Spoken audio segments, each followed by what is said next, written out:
Hi everyone. Today we are going to be talking about the role of a manager. And the first thing that I want to make really clear is this term of a manager, okay? A lot of times people use manager and leader interchangeably. And while we are going to talk about leadership and how to lead people a lot in this course and at other various parts of the course, today we are specifically talking about a manager. And so we want to make sure that we get that term really clear for ourselves and what that actually means. So a manager is a person who is responsible for the work of others. So someone is only a manager if they are in a specific position. Okay, whether that position is in a workplace, whether that position is in a charitable organization, whether that position is in a team, that is fine, but there is a position that's there. And when we get to leadership, we're going to see that you don't always need a position to be a leader, but you do need one to be a manager. You might see terminology like a CEO or a CFO, things like supervisors, plant managers. It always comes with a title because it is in a position. Okay. In this position of a manager, we are coordinating what we call human resources, which is people. Okay. The resources in the business that are human, so people. As well as material resources. So that could be information, that could be raw materials that get turned into something else. But basically, we are helping to take people and things and turn it into a good or service for the sake of our business. Okay, so again, for someone to be a manager, they need to be responsible for the work of somebody else, and they need to be managing both people and things for an end result. Okay.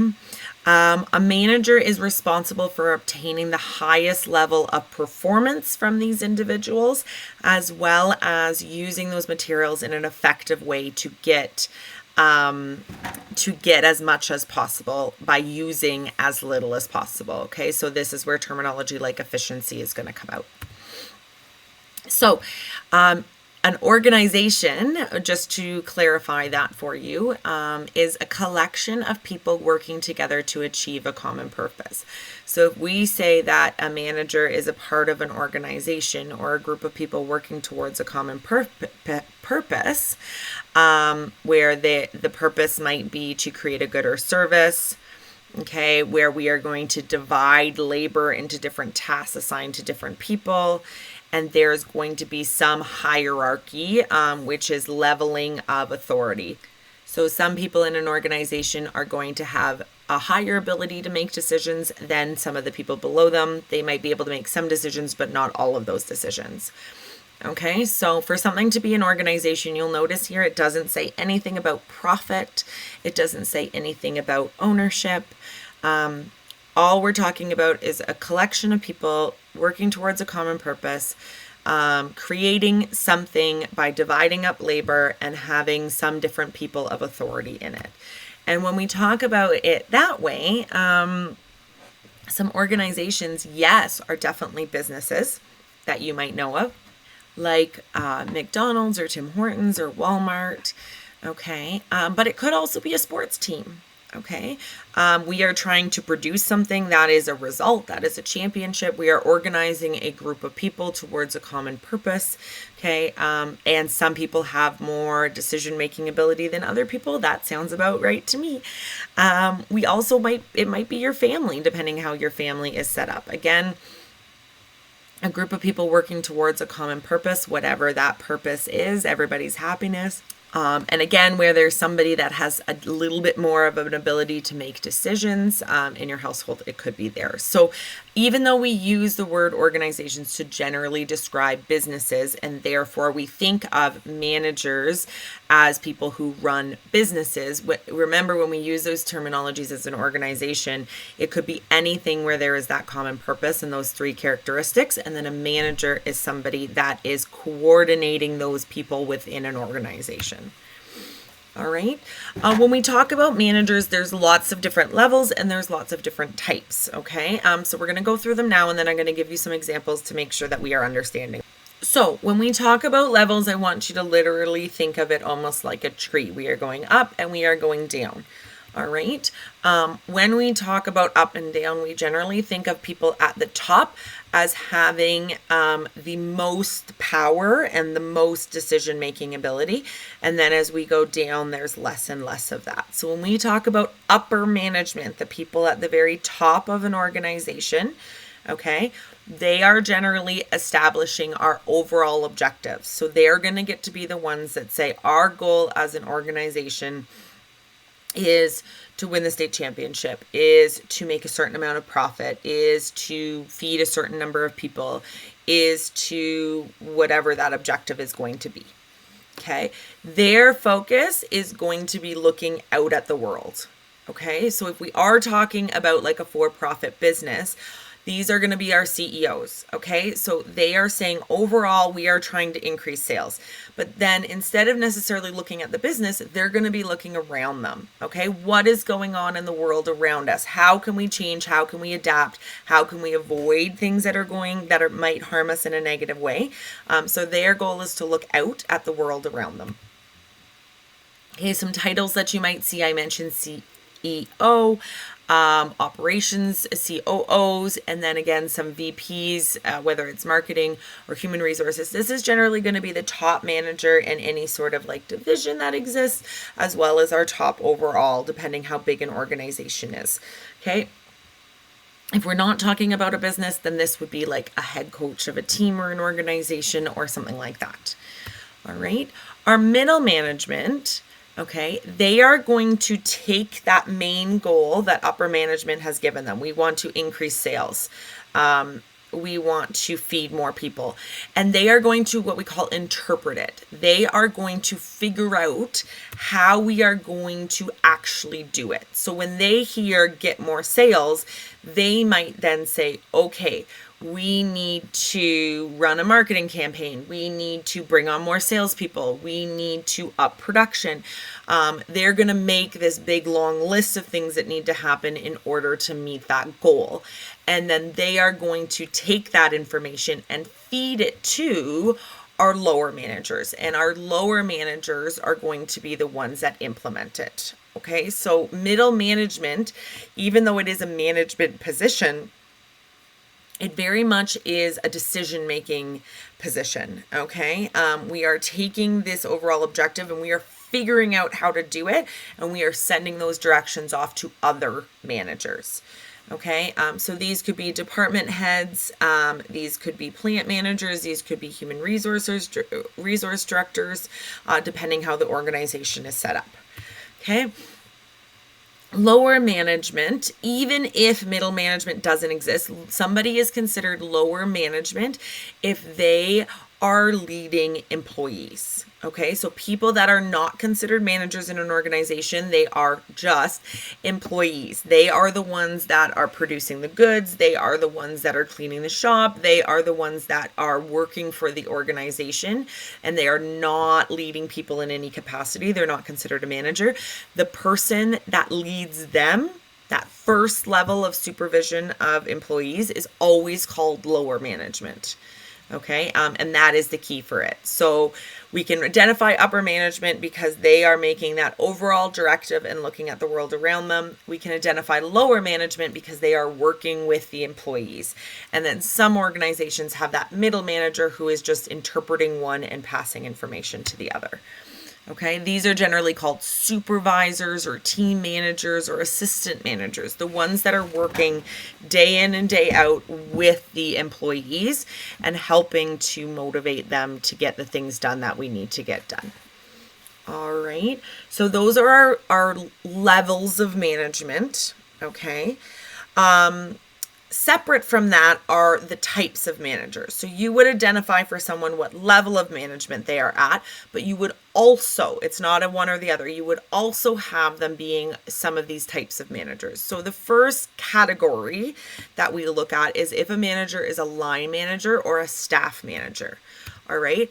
A line manager is somebody who is working in a part of the business, whether it is upper, middle, or lower management. Again, that didn't matter, but their directions that they are giving make a direct contribution to whatever it is the company puts out. Okay, and what I mean by that is, what is the main thing that this organization is in business to do? Okay, so if we work at an eraser factory and that is the business, we would consider any managers at any of those levels that are a part of managing the actual production of the erasers to be line managers. And I remember it by thinking it's a direct line down to the thing that we are producing. Okay. If we are in a service-based business, okay, any of the managers that are directly related with making that particular service happen. Okay. Again, when we talk about organizations being maybe a team, any of those managers that are directly involved with getting those end results from the players. Okay. Those would be considered line managers. On the other side, we have staff managers. Okay. And staff use specialized technical expertise to advise and support the effort of the line managers. Okay. So I equate this to all of those areas of business that are absolutely necessary in an organization for them to be a success, but their work is not directly impacting the output. So again, if we go back to our eraser factory, okay, if we have an accountant, for example, okay, yes, their numbers are super important, and legally we have to produce those at the end of the year depending on our ownership structure. But the decisions that they make are not necessarily going to have a direct impact on how those erasers are made. Okay. Another one might be like a lawyer in the office. Okay. An HR manager.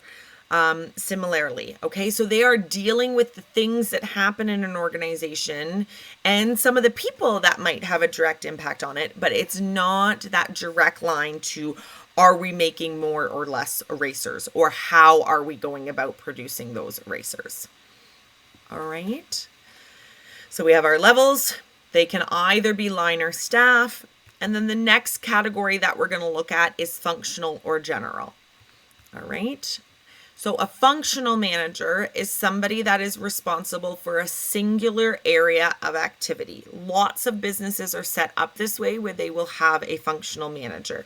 Okay, we have a manager of the finance employees. We have a manager of the sales employees. We have a manager of the production employees. We have a manager of the human resources employees. If you are in a position where you are simply managing one particular expertise in the building or in the organization, then you would be considered a functional manager. Whereas a general manager would be a manager that has responsibilities for multiple functions or in a more complex way. So they're going to be the ones that are kind of consolidating it back together. Some businesses, depending how they set up, will have a lot more functional managers than general managers. And in other businesses, they want more general managers. Okay. But in kind of normal, typical organizations that are for-profit businesses, okay, we are going to see general managers often at those higher levels, those CEOs that kind of touch a whole bunch of areas. Okay. Maybe that overall manager of a store, for example, they're going to touch on all those different areas. The overall plant manager, again, is going to be touching on all those different areas. Okay. So again, the level is one thing, line or staff is another, functional general is another. And then the last one is the actual term that we use. So even though so far I've been saying managers all the time, it may not be that as the final word that we're going to use. Okay. Somebody is considered an administrator instead of a manager if they work for an organization that is not trying to make a profit. Okay. So whether it is a business that is a not-for-profit business, or whether it is an organization that is not a business like that sports team or your family or something like that, they would technically be called administrators. That's why the principals of schools and the heads of hospitals and people in government positions are called administrators and not managers, because the goal isn't profit. Okay. Whereas somebody's final title would be manager if they are on the opposite end, working for a for-profit business. All right, so in our first example, we have Miss R. She is the CEO of a large phone company, a producer of phones. So again, we kind of have these 4 areas that we're going to use to define the type of manager that they are. The first being upper, middle, and lower.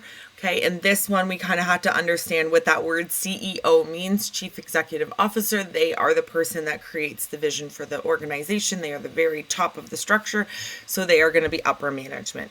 When we talk about line or staff, okay, upper management has control over the managers that are in charge of making the phones. So there would be a direct line from that manager down to the production of the good or service. And so they would be a line.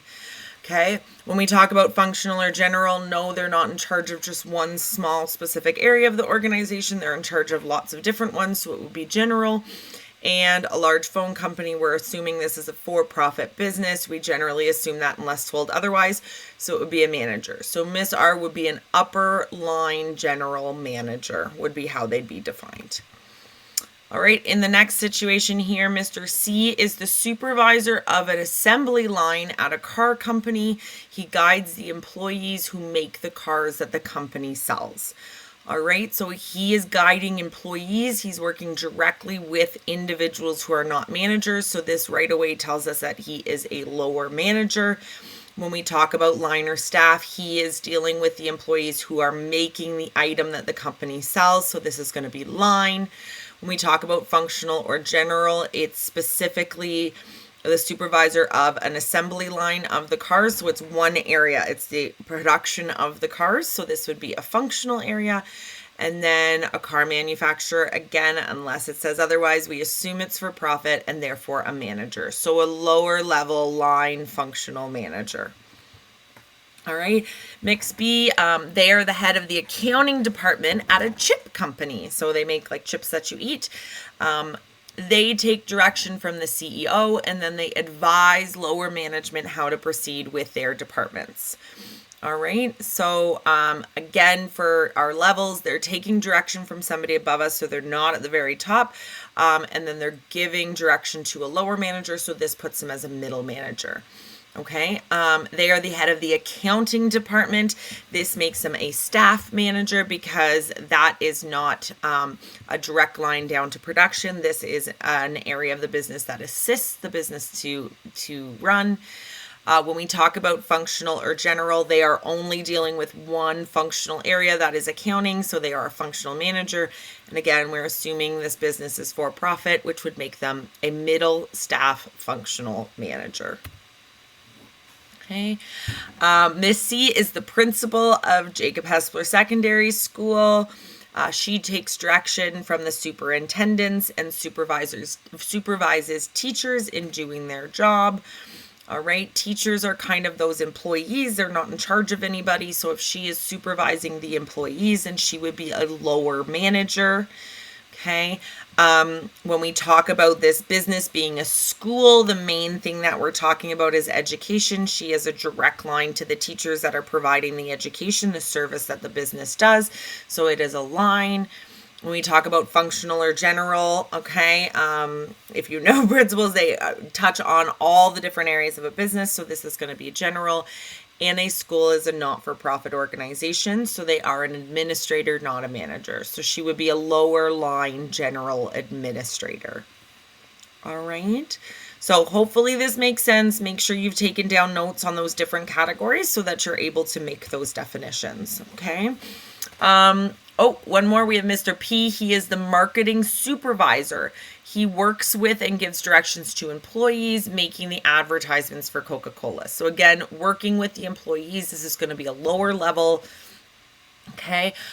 Marketing is not to do with the production of the good or the service. So it's going to be staff. It's one department. So that's going to be functional. And we assume for profit, it's going to be a manager, lower staff functional manager. All right. So that is how we define those managers, but what exactly does this tell us? Well, there's lots of different theories that tell us about different types of managers, but one of the ones is the Katz managerial skills, which is going to talk about the type of skills you need to be each different type of manager. All right, so how this works, let me move my face out of the way. Okay. is that on this side, we are looking at our lower level managers. Okay. Here we have our middle managers. Here we have our upper managers. What this is telling you is that all of these managers are going to need these different types of skills. So technical skills is the ability to actually do whatever the task they are overseeing is. Human skill is their ability to manage people and have emotional intelligence. And conceptual skills is their ability to kind of think outside the box and problem solve given a scenario that they're unfamiliar with. Okay. So what this is showing you is that our lower level managers need a lot more of these technical skills. And they are the supervisors of the people doing the job. So they're going to have to show those people how to do the job. They're going to have to help them problem solve. So they need to be able to technically do the job themselves. All right. They're then also dealing with people. So they're going to have a good amount of these human skills and then a little bit of that problem solving. That's why they're the manager or the supervisor instead of just a worker on that line. And what you'll notice is as we shift from lower through middle to upper, you're seeing less and less of a need for these technical skills and more of a need for these conceptual skills. But what you will notice is these human skills have stayed the same throughout. Okay, so how I use this information, okay, I once had a person that always used to say to me that just because somebody is the best at insert job, the best welder, the best teacher, the best accountant, doesn't mean that they will be a good manager. All right, the technical skills of doing the job are important for the lower level managers but not very much for the upper level managers. But there's these two other things that are needed when we move up into a position of management. One of them being these human skills. And in a lot of businesses and organizations, the mistake they make when they hire managers is that they think because somebody was a really good carpenter, they're going to be a really good supervisor of carpenters. Okay. But if they have never been taught and don't have these human skills, this emotional intelligence, then they're not going to be. And unfortunately, we see this all the time in organizations that simply promote the best of something into these roles. Okay. And then especially these conceptual skills, these are really hard to teach. These are things that are somewhat innate or somewhat developed, just an ability to look at a problem and figure out a way to do it. Which is something that is very much needed in these top level managers.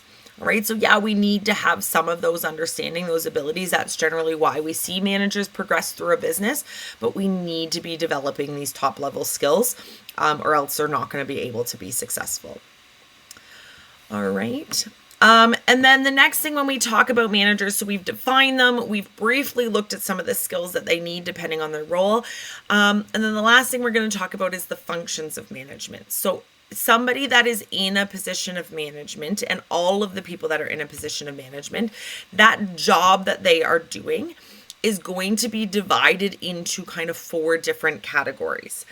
And what the theory talks about with the functions of management is that every manager does all 4 of these things. They, depending on their position, they might do more of one or the other, but they need to be doing all of them to be able to be successful as a manager. And those 4 categories are planning, organizing, leading, and controlling.